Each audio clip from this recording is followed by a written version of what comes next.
नमस्कार. अटल मत न्यूज मध्ये आपले सहर्ष स्वागत आहे. फुलंब्री नगरपंचायत निवडणुकीत यंदा मतदारांनी स्पष्ट कौल देत महाविकास आघाडीचे उमेदवार राजेंद्र ठोंबरे यांच्या पारड्यात विजय घातला आहे. नगराध्यक्ष पदासाठी झालेल्या थेट आणि चुरशीच्या लढतीत राजेंद्र ठोंबरे यांनी भाजपचे उमेदवार सुहास शिरसाट यांचा तब्बल 1797 मतांनी पराभव करत दणदणीत विजय मिळवला आहे. ठोंबरे यांच्या विजयी मिरवणुकीत माजी विरोधी पक्ष नेता अंबादास दानवे, खासदार कल्याण काळे व छत्रपती संभाजीनगरतूनही अनेक शिवसैनिक फुलंब्री येथे दाखल झाले होते.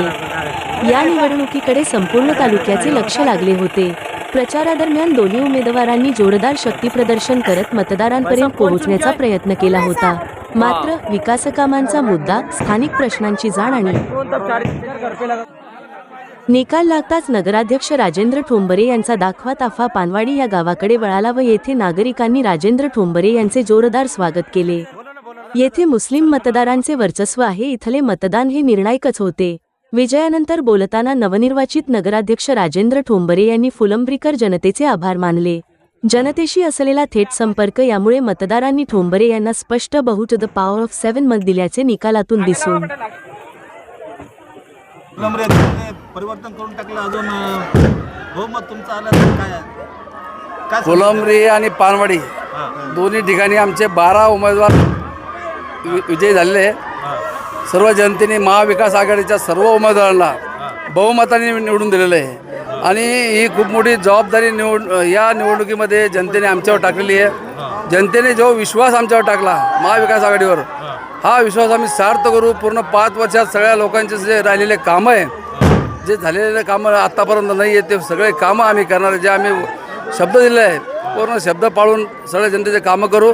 जनतेचे या ठिकाणी मी आभार व्यक्त करतो.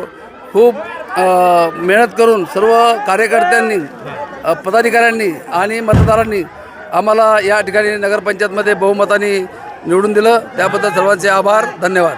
पानवाडीमध्ये गेल्या अनेक वर्षापासून अनेक समस्या आहेत, तर त्या समस्याबाबत तुम्ही पहिले पानवाडीच्यासाठी मीटिंग घेऊन पूर्ण एक प्लॅन तयार करणार. पानवाडीचा विकास प्लॅन जो झाला म्हणतो आपण, तो तयार करून पानवाडी सगळ्यात पहिले उद्घाटन हे नारळ फुटल ते पानवाडीमध्ये. लगेच आम्ही त्वरित पानवाडीच्या कामासाठी आम्ही बैठक घेणार आहे आणि स्पेशल बैठक घेऊन ते कामं सगळे मार्गी लावणार. धन्यवाद. इथं स्थानिक विद्यमान आमदारांचा इथं प्रभाग आहे भाजपचा, तुम्ही त्यांचे एकदम त्यांना धूळ चालली, तर याबाबत तुम्ही काय म्हणाल?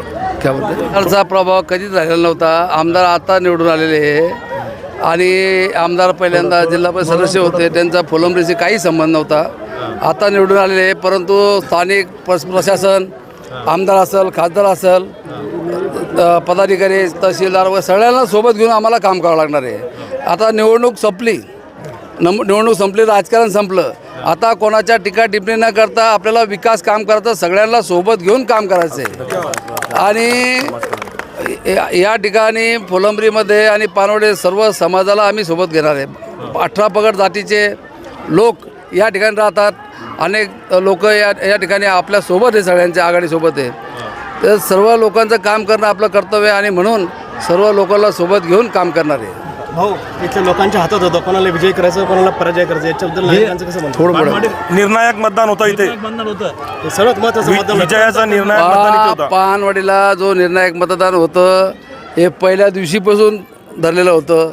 कारण पानवाडीला मी पहिल्यांदा नाही पाहिलं, याच्या पहिले सुद्धा जिल्हा परिषद धनुष्यबाण होता, तेव्हा तिथे पानवाडीला 446 मतदान मला दिलं होतं. आणि पानवाडीवर माझा पूर्ण विश्वास आहे. समोरचा माणूस जो आमच्या अपोजिटर आहे, तो इथं पानवाडीला रोज चक्रा होत्या. मी पानवाडीला आत्तापर्यंत जास्तीत जास्त 4 वेळा आलो असून दररोज चक्रा होत्या, दररोज येऊन बसायचा.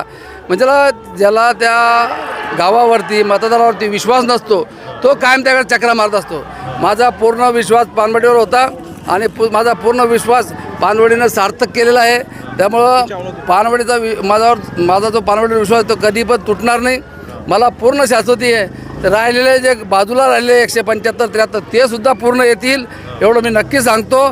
पुढच्या टर्मला जे काही निवडणुका होतील, आम्ही ज्या पानवाडीला घेऊन जाणार आहे, तर कुठेही कोणी बाजूला राहणार नाही. फुलंब्री, पानवाडी सगळ्या लोकांना सोबत घेऊन जे काही कार्यक्रम असतील, जे काही कामं असतील, विकास काम असं सगळ्याला घेऊन आम्ही करणार आहे.